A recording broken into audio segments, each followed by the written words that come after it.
안녕하세요. 피부인 프로젝트를 맡은 월 수입 10억 팀의 팀장 홍채림입니다. 네, 저희 발표는 이와 같이 진행될 예정입니다. 처음에 프로젝트의 배경, 프로젝트 팀 구성 및 역할, 수행 절차 및 방법, 수행 과정, 예상 결과를 말씀드린 후에 느낀 점과 추후 계획을 설명드릴 예정입니다. 피부에는 코로나 팬데믹 이후에 피부에 대한 관심이 증가함에 따라 이러한 수요에 부응하기 위해 개발된 혁신적인 어플리케이션입니다.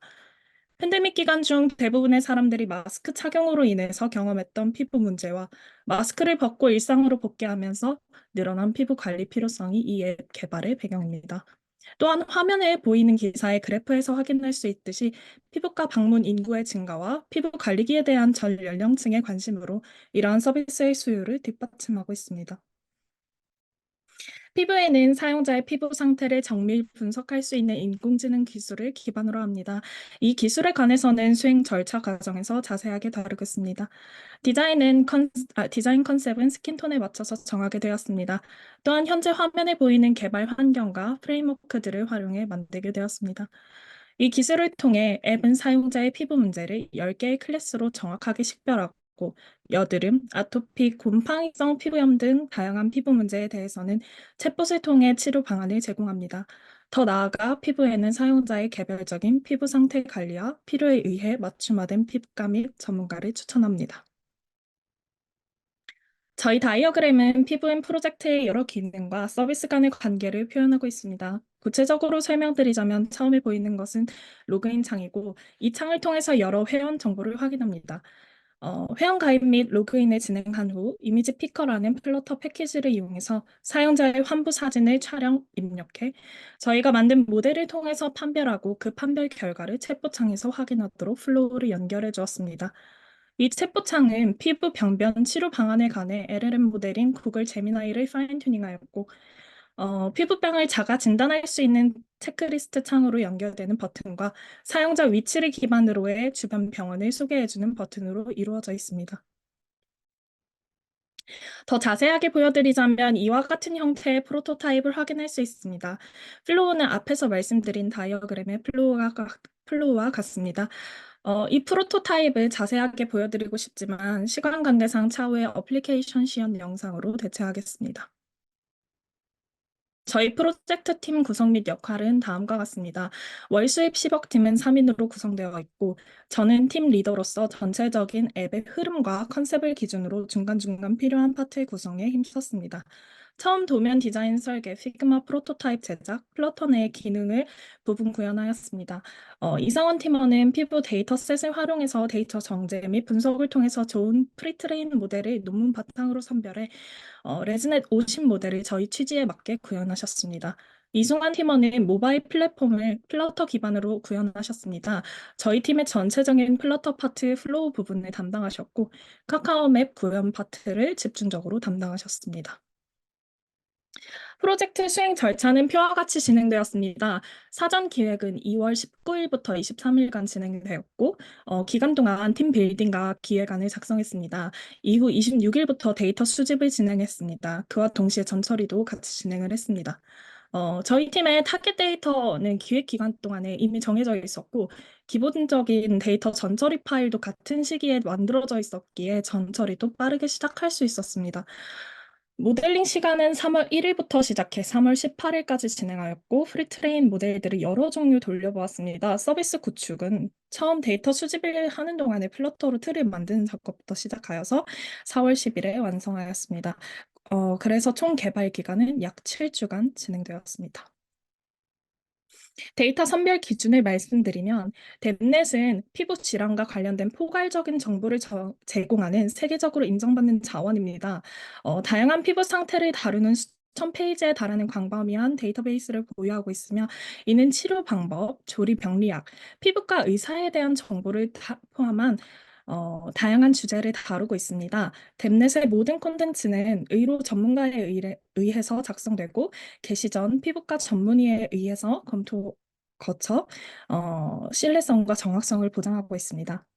IS 아카이브는 인터내셔널 스킨 이미징 컬래버레이션의 일환으로 제공되는 세계 최대 규모의 공개적으로 이용 가능한 피부 이미지 데이터베이스 중에 하나입니다.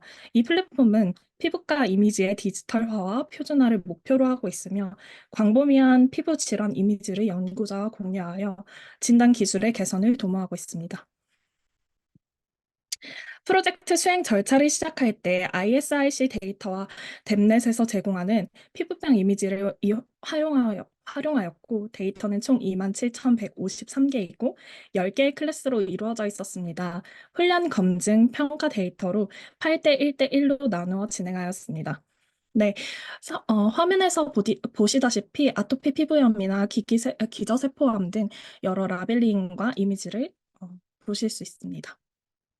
처음에 대략적으로 데이터를 살펴봤을 때 큰 문제가 없을 것이라고 단순 판단했었습니다. 시험적으로 모델을 돌려보고 학습이 어떻게 되는지 본 후 모델 실험 방향을 결정하려고 했습니다. 하지만 결과에서 볼 수 있다시피 학습이 제대로 진행되지 않는 것을 인지할 수 있었고 클래스별 재현율도 현저하게 낮은 것을 확인할 수 있습니다.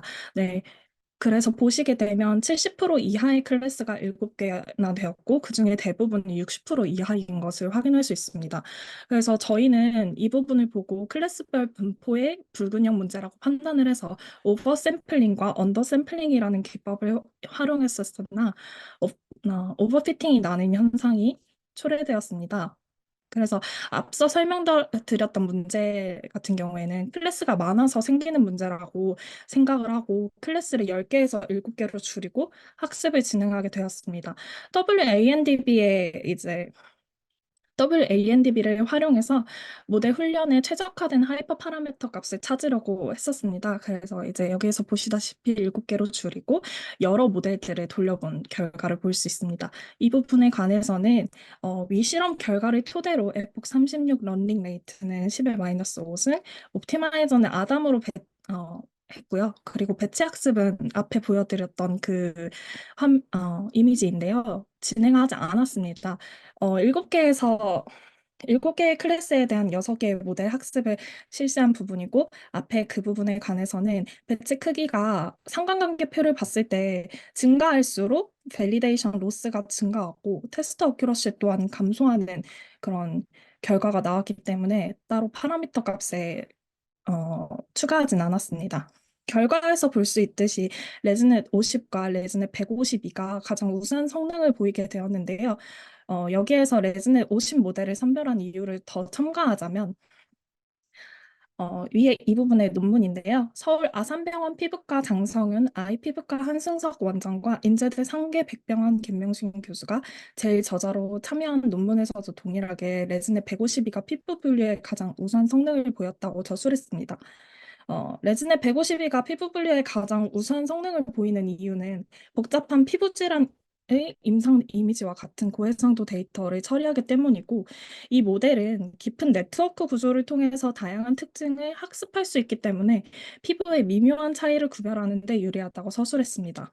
하지만 결과에서 볼 수 있듯이 152와 레즈넷 50 간에 확연한 차이가 없습니다. 저희 데이터를 활용한 자료인데요. 네, 그리고 레즈넷 50 같은 경우에는 연산 비용이 훨씬 적다는 점을 고려해서 저희 같은 경우는 레즈넷 50을 선택하게 되었습니다. 이렇게 레즈넷 50을 선택하고 7개의 클래스로 앞서 말씀드렸던 하이퍼 파라미터 값을 고정하고 모델을 돌려보았습니다. 그 결과로 나온 혼동행렬을 통해서 재현율을 나타낸 것을 봤을 때 0번, 4번, 5번, 6번 클래스가 서로 헷갈려하는 것을 확인할 수 있었는데요. 이 부분에 관해서는 1차 멘토링을 통해서 데이터의 상태가 어떤지 자세하게 살펴보는 그래드캠이라는 모델을 활용해보면 좋겠다는 제안을 받게 되었습니다. 그래드캠 같은 경우에 모델에 입력된 이미지의 피처맵을 히트맵으로 산출해서 이미지에 덧붙여 이미지가 어떤 부분에 집중하는지 탐구하는 기능을 활용해서 데이터를 살펴보게 되었습니다. 그림에서 보실 수 있다시피 밝은 부분이 모델이 집중하는 부분입니다. 어, 이 기능을 활용해서 저희 모델이 오분류한 데이터를 살펴보니 피부병이 전체적으로 퍼져 있거나 부위가 작은 부분, 그리고 털이 많은 부분, 이런 부분들을 이제 모델이 헷갈려 한다는 것을 확인할 수 있었습니다.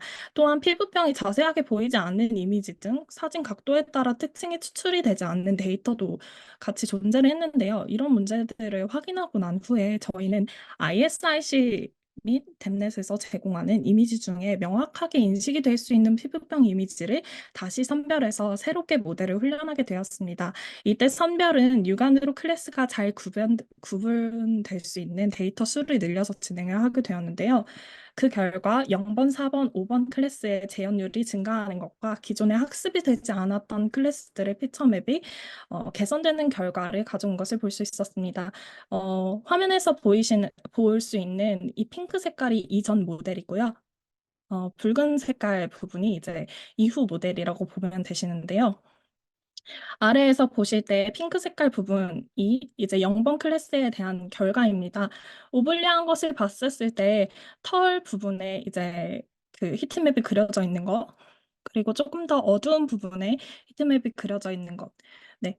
그런 부분을 확인할 수 있는데요. 아래 이제 다시 학습이 된 모델 같은 경우에는 털이 아닌 피부에 집중하는 모습, 그리고 어두운 부분이 아니라 여러 가지 피부 병변에 대해서 집중하는 모습을 확인할 수 있습니다. 4번, 5번, 6번 클래스도 마찬가지로 화면에서 보시다시피 손톱이 아닌 병변을 다시 이제 보는 그런 것을 확인할 수 있고요. 이 부분에서도 마찬가지로 손톱이 아니라 환부를 집중하고 있습니다. 네, 다른 클래스들도 마찬가지로 그렇게 보는 것을 확인하고 저희는 이 모델을 선택하게 되었습니다. 최종적으로 선택한 모델을 보시면 모델에 일반화 문제가 있었습니다. 그래서 문제를 정확하게 말씀드리자면 외부 학습되지 않은 데이터를 모델에 넣었을 때 어큐러시가 좀 낮은 것을 확인할 수 있었습니다. 그래서 이 부분의 해결을 위해서 다시 7개의 클래스를 10개의 클래스로 늘리고 데이터를 고품질로 이제 변경한 후에 재학습시켰습니다. 그 후에 혼동행렬 결과를 살펴보시게 되면 이미지에 대한 결과가 이제 혼동행렬 결과도 마찬가지고 그리고 이미지 분류 결과를 보시게 되면 46.66%에서 이제 82.33%로 이제 확연한 차이 결과로 달라진 것을 볼 수 있습니다. 이처럼 저희 모델은 여러 프로젝트 수행 과정을 통해서 최종적으로 모델의 어큐러시가 86% 정도 되는 모델을 만들 수 있었습니다. 이제 모델을 활용해서 최종 어플리케이션 시연 영상을 보시겠습니다. 네, 여기에서 이제 저희는 그 전에 사전에 만들어뒀던 계정으로 들어가겠습니다. 이 부분의 사진을 이제 저희가 촬영도 가능하지만 이미 입력되어 있던 데이터로 네, 활용해서 보시겠습니다. 이렇게 촬영 확인을 하게 되면은 챗보창으로 자연스럽게 넘어가게 되고요. 아래쪽에 보시다시피 이제 피부 질환 결과 확인하기 창을 누르게 되면 저렇게 결과를 확인할 수 있습니다. 또한 이 창은 챗보창으로서 이곳에 피부 병변 이름을 적거나 아니면은 치료 방안에 대해서 물어보게 되면 파인 튜닝된 제미나이를 통해서 대답을 들을 수 있습니다. 지금 여러 가지 이제 피부 병변을 치는 모습인데요. 네, 한 2, 3초 정도 걸리는 모습을 볼 수 있습니다.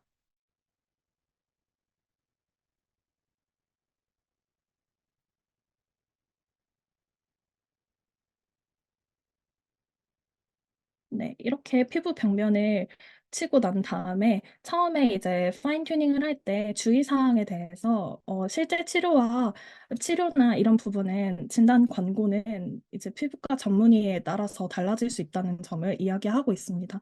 그 이후 그 입력한 피부 병변에 관해서 치료 방안을 이야기를 하고 있고요. 그 이후에 저희 버튼 중에 내 주변 병원 위치 보기라는 버튼과 기능이 있습니다. 그 그 기능을 활용해 보라는 말을 같이 해주고 있습니다. 네, 그리고 방금 이 창 같은 경우에는 저희 아까 전에 초반에 말씀드렸던 예상되는 피부병 체크해보기 버튼인데요. 이 부분 같은 경우에는 이제 사용자가 사진을 찍었을 때 그 사진 결과가 이제 경증이라든지 조금 가벼운 느낌이라고 하면은 본인이 이제 스스로 판단을 할 수 있는 것도 있다고 생각을 해서 사진을 보고 저 사진에 내 피부병이 좀 약간 비슷하다라고 생각이 들면은 아래에 나와 있는 체크리스트를 활용할 수 있습니다. 이 체크리스트를 활용을 한 후에 네, 결과값을 확인하고 이 정도로 맞다라고 생각이 들면은 네, 닫기 버튼을 누를 수도 있고 내 주변 병원 위치 보기 버튼이 이곳에도 존재를 하여서 이렇게 누르게 되면 병원 위치가 내 위치 기반으로 해서 추천이 됩니다. 그래서 저희가 길 찾기 버튼을 다시 누르게 되면은 길을 이제 찾아주는 그런 기능까지 같이 제공을 하고 있습니다.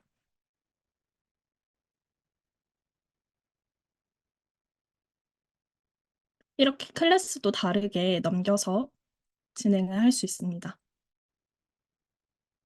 아래 챗봇창에도 같은 버튼이 존재하고 있고요.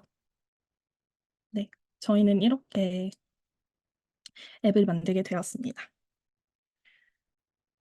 네, 이렇게 저희 월 수입 10억 팀은 부분 프로젝트를 진행하면서 중요한 교훈을 얻게 되었는데요.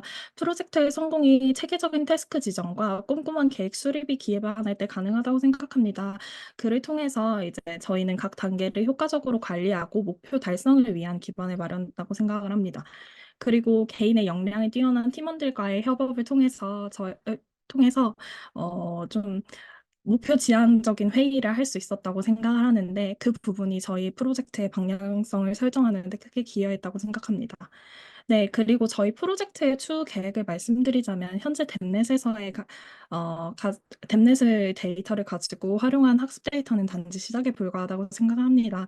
기회가 주어진다면 지금까지 학습 방향을 유지하면서 더 다양한 피부 질환 클래스를 학습시켜서 어플리케이션의 정확도와 신뢰성을 강화하도록 노력하겠습니다.